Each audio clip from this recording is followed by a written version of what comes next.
Puis, oui, bon, d'accord, ouais. Puis, d'un côté, évidemment, bon communicateur, mais de l'autre côté, communiquer quoi au juste? Et pourtant... Un sociologue, pas comme les autres. Joseph Facal. Mon cher Joseph, je parle à quel Joseph Facal? Est-ce que je parle au chroniqueur de la presse? Est-ce que je parle à l'ancien ministre libéral?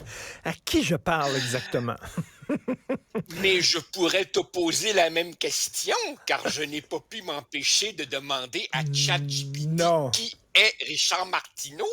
Et là, j'apprends que tu as animé des émissions à Radio-Canada, petit cachotier. Tu me fais... À Radio-Canada, ils doivent être aussi surpris que moi. Mais... J'ai appris que comme certaines belles, tu dissimules ton âge. Tu serais né en 1956. Attends un peu. Tu es même l'auteur, car évidemment tu es un auteur prolifique, hein? Richard Martineau est l'auteur d'un ouvrage intitulé Le sexe des astres. Oui. Ne le nie pas. Tu as écrit Le sexe des astres, publié en 2019, ainsi que Ma mort, qu'elle en vaille la peine, que tu as publié en 2005. Un titre superbe pour lequel je te félicite. Moi, pendant ce temps-là, évidemment, j'étais ministre sous Jean Charest. Est-ce que ChatGPT a besoin de m'insulter en plus? Tu me fais tellement rire. C'est vraiment à lire la chronique de Joseph. Comme vous le voyez, il a posé des questions sur lui, sa biographie à ChatGPT. Puis on appelle ça l'intelligence artificielle. Qu'est-ce qu'il y a d'intelligent là-dedans, Joseph? Absolument rien.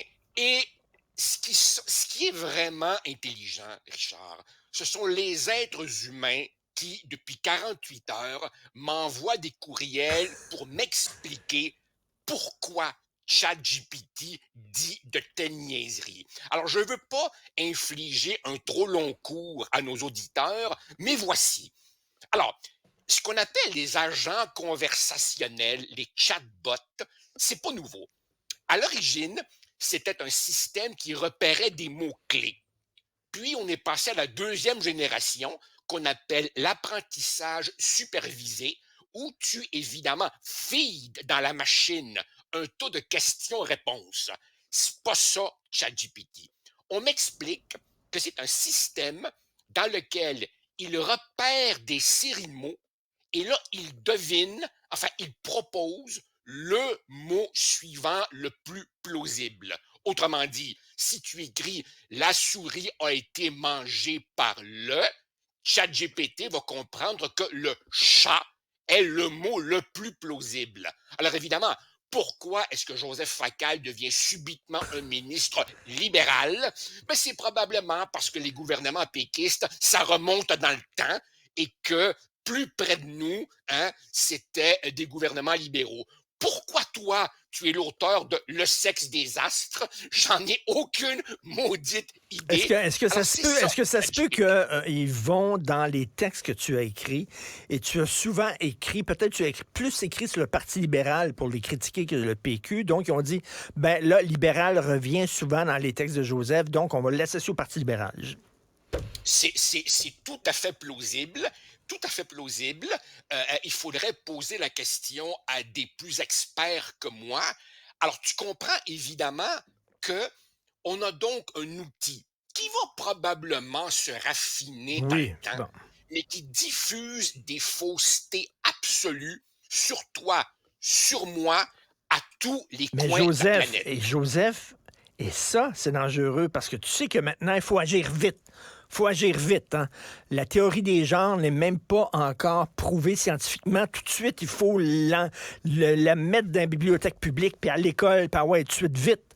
Fait que là, on est en train de dire, il faut ouvrir là, les classes à ChatGPT. Attends une minute, là. C'est tout croche. Ben justement, tu vois, au moment où on se parle, il est 10h08, mes étudiants ont commencé leur examen de session finale depuis 9 heures et nous avons eu, entre collègues à l'université, toute une discussion sur quoi faire avec ChatGPT. Alors évidemment, à partir du moment où on permet à nos étudiants l'ordinateur pour leurs réponses, on ne peut pas les en empêcher. Alors, la vérité, c'est, Richard, ne crois pas tous ceux qui te disent on est full prêt. C'est pas vrai. On est dans l'improvisation la plus complète. Moi, évidemment, j'ai fait les gros yeux méchants à mes étudiants et je leur ai dit, je vais poser les questions de l'examen à ChatGPT pour comparer ses réponses à ce que vous allez me dire. Mais la vérité est que nous sommes lancés là-dedans sans la moindre préparation. Et j'ai beaucoup aimé ce qu'a dit, tu sais, ce Français d'origine marocaine qui est prof à l'U2M, qui s'appelle Joshua Bengio, dont on a beaucoup entendu parler ces derniers temps et qui, paraît-il, est, tu sais, comme la Super Bowl, là, un top de l'intelligence artificielle, et lui dit, écoutez, c'est comme l'arrivée du nucléaire au lendemain de la Deuxième Guerre mondiale, c'est porteur de promesses, mais c'est aussi porteur de périls, et on se lance là-dedans sans aucune réflexion éthique et sans à peu près le moindre Mais encadrement réglementaire. t'imagines l'avenir. Est-ce que l'avenir te fait peur? Regarde le Rwanda. OK, il y avait des tensions entre les Tutsis et les Hutus. Il y a eu un acte terroriste. Et là, à la radio des Mille Collines, Oui. là, s'est mis à déblatérer toutes sortes de mensonges. Et là, ça a donné ce que ça a donné, c'est-à-dire un génocide épouvantable. T'imagines si on arrive avec des vidéos de fake news, deepfake, là, qui sont complètement faux, mais on fait dire n'importe quoi à une personnalité dans un pays où il y a déjà des tensions, la Yougoslavie avant la guerre civile, le Rwanda avant le génocide, ça pète, mon gars. Ah, écoute, et puis, même sur un mode moins dramatique que celui-là, rappelle-toi par exemple, chez nous et ailleurs, la vaccination, tous ces gens qui croyaient à des théories complètement farfelues sur les vaccins supposément porteurs de telle ou telle maladie, et eux, ils croyaient parce qu'ils avaient lu ça quelque part. Eh ben, laisse-moi te dire que si tu te fies sur ce que ChatGPT te dit, on va être en plein délire. Par ailleurs, je me permets de dire que, à un moment donné, c'est mon fils qui m'a assis devant et qui m'a dit, papa, faut que je te montre ça. Il m'a dit, pose-lui des questions. Et avant de lui demander qui est Joseph Facal ou qui est Richard Martineau, j'ai demandé à ChatGPT des questions de mon propre domaine professionnel. Par exemple, dans mon domaine, il y a un très grand sociologue allemand qui s'appelait Max Weber, et je lui ai demandé quelle est la conception de la rationalité dans l'œuvre de Max Weber. La réponse aurait mérité un A+. Ah oui, Ensuite, ah oh oui. oui, ensuite, oui, parce que là, je sais pas pourquoi, mais là, il était, comme on dit, sacoche. La réponse était parfaite. OK. Après ça, écoute, ben, j'ai demandé à ChatGPT, compose-moi un haïku sur le thème de la femme. Tu sais, le haïku, c'est ces petits poèmes japonais de 8, 9 mots. Et c'était beau, poétique, émouvant. C'était super cute, le poème.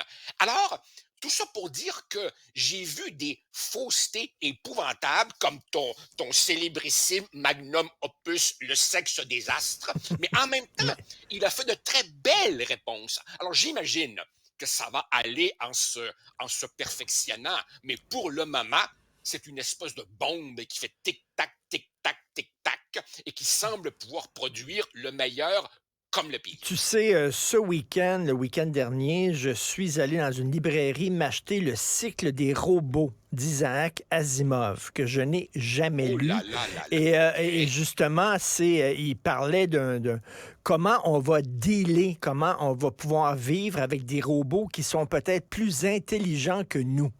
Il a écrit ces livres-là, quoi, dans les années 40, 50, Asimov?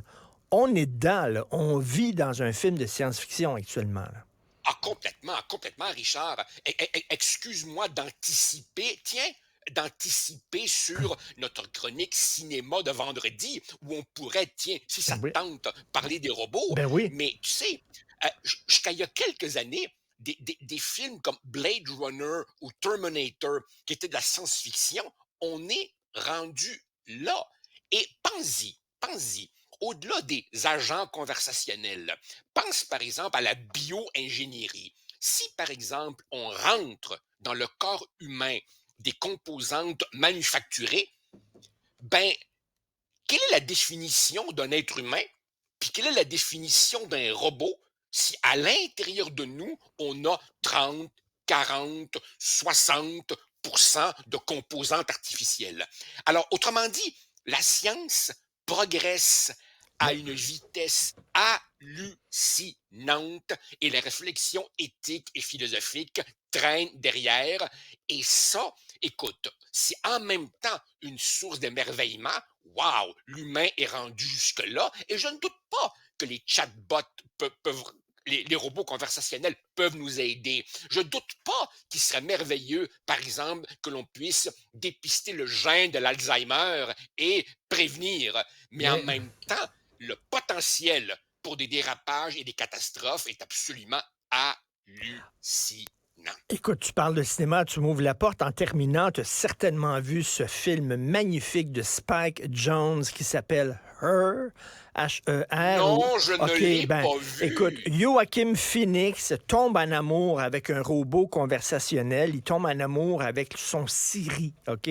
Que la voix de voyons, une comédienne très, très sexy aux États-Unis. Donc, il tombe en amour avec. Et là, ben, il y a des textes, là, de plus en plus, on appelle ça les bots sexuels ou quelque chose comme ça. C'est des gens qui tombent littéralement en amour avec des robots ou ils préfèrent discuter avec des robots conversationnels plutôt qu'avec des vraies personnes.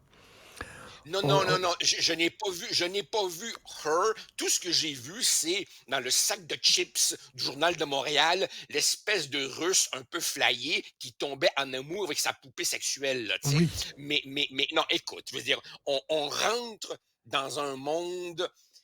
Écoute, Richard, je pense que l'heure de la retraite, pour moi, a bientôt sonné, car je suis abasourdi par le monde dans lequel on est. Et j'ai besoin de mes enfants. J'ai besoin de mes enfants pour leur dire, guys, expliquez-moi ce qui arrive. Moi, je comprends plus. Et les machines, quand elles vont être plus intelligentes que nous, puis ils vont se rendre compte qu'ils sont plus intelligentes que nous en disant, ben là, comment ça se fait qu'on obéit à des imbéciles comme ça? On est capable de prendre des meilleures décisions qu'eux. C'est pour ça que j'ai acheté Asimov, parce que vraiment, il a tout perçu. Donc, un texte super drôle.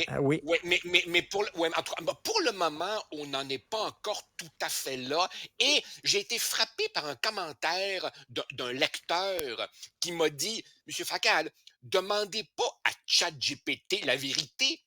Il sait même pas ce que c'est, la vérité. C'est une immense machine à calculer et à faire des associations. » Et à un moment donné, ben, qu'est-ce que tu veux? Comme c'est encore assez rudimentaire, les fils se touchent. Et ça me permet tout de même d'apprendre que tu as déjà travaillé pour Radio-Canada. Ben, j'en reviens juste pas. Et toi, tu étais ministre sous Jean Charest. Je le savais que tu nous cachais. Jean Charest! Un ministre à 100 000 $, merci beaucoup, Joseph. Salut. Salut. À vendredi, bye. Restez connectés. Tout